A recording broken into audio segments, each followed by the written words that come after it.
Yo soy Gabriela Saidón, cuento mi libro Cautivas.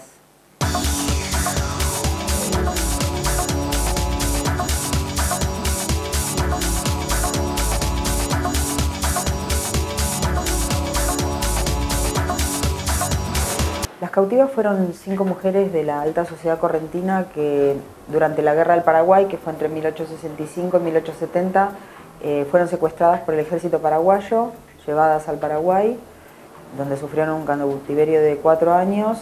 Al cabo de ese cautiverio, 4 de ellas, de las 5, volvieron con 2 de sus hijos, con los que habían sido secuestradas. Bueno, eso generó en la sociedad correntina, se convirtió en un tema, te diría, entre tabú y fantasmático.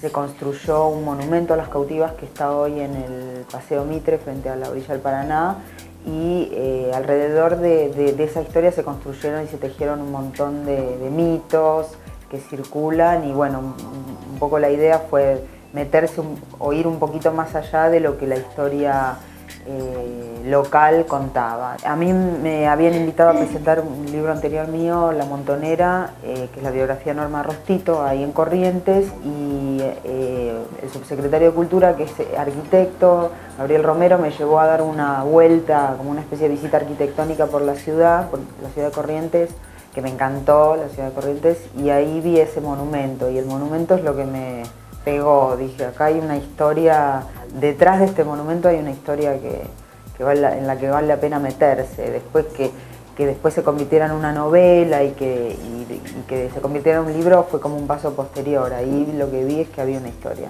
El libro, en el libro es como, el libro se hace preguntas y bueno, se dan algunas respuestas, pero sobre todo se abren un montón de interrogantes.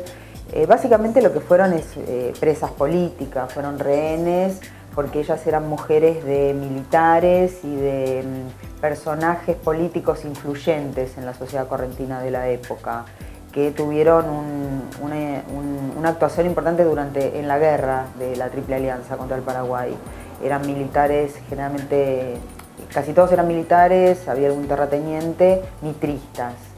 O sea que estaban a favor del gobierno de Mitre, que era el presidente de la Argentina en ese momento, y Corrientes era una ciudad conflictiva en esos tiempos, porque Corrientes tenía muchos lazos con Paraguay. Entonces cuando se desata la guerra, eso genera un montón de conflictos dentro de la sociedad correntina, y bueno, ahí hay también se puede pensar en una represalia del gobierno paraguayo a Corrientes, ¿no? A través de estas mujeres.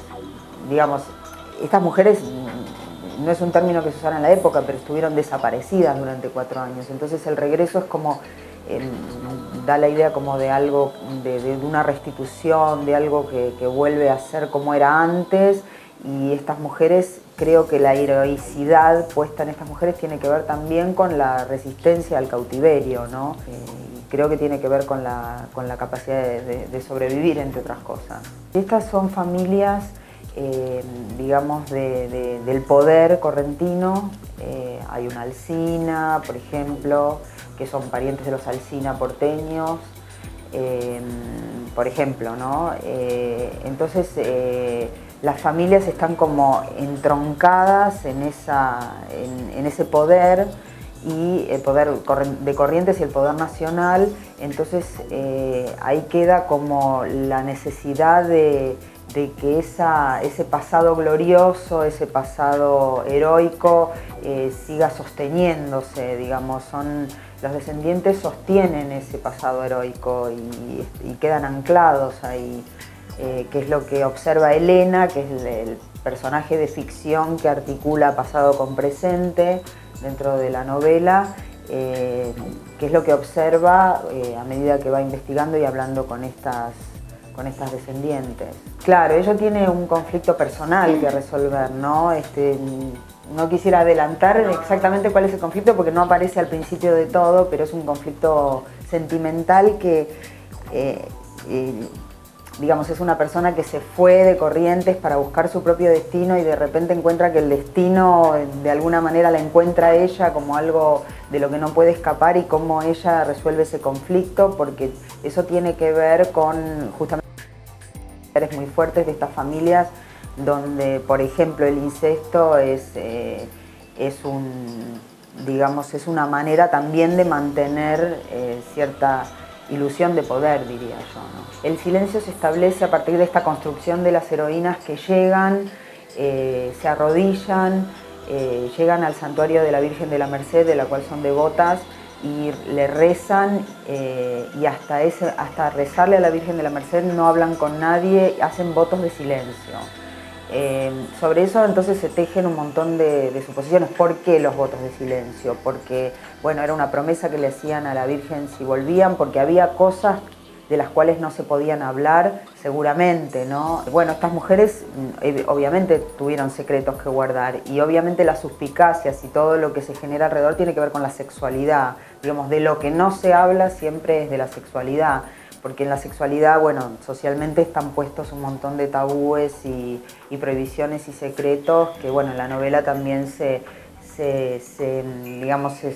dejan deslizar o se cuentan o se imaginan algunas de estas posibles historias que ellas, 5 mujeres solas, sin hombres, podrían haber tenido en esa situación de cautiverio. Esta historia está muy rodeada de un montón de mitologías porque ese es otro de los rumores que surgen en algún momento sobre la posibilidad de que hubiera una sexta cautiva que hubiera quedado, se hubiera fugado, digamos, con un paraguayo, y eso sería como un oprobio para las familias, entonces se habría ocultado esa identidad. También está la posibilidad de que no hubiera sido una sexta, sino una de ellas las que hubiera vivido esa situación, y bueno, esa sexta se crea como para desdibujar esta posibilidad.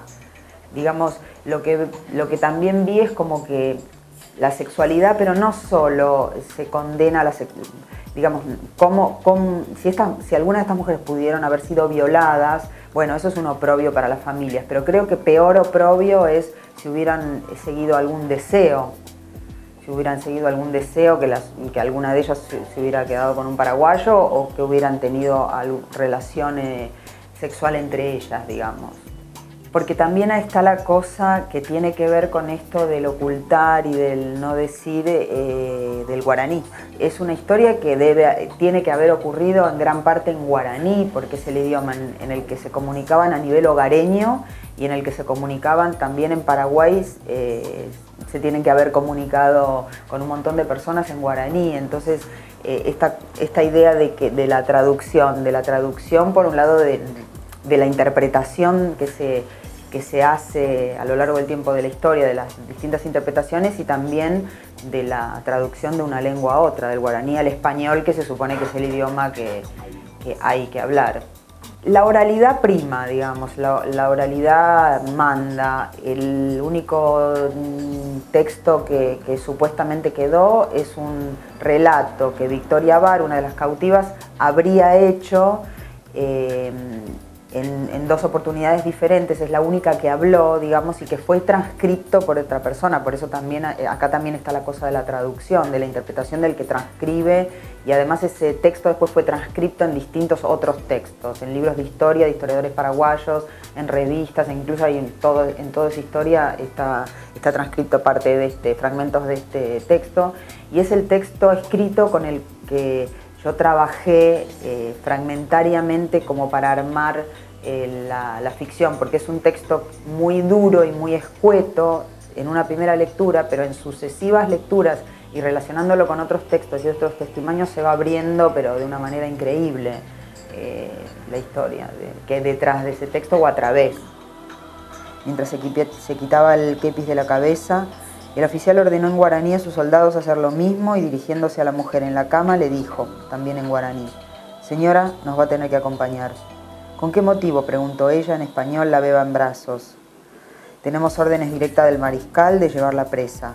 «Sola», aclaró el oficial, ahora en español.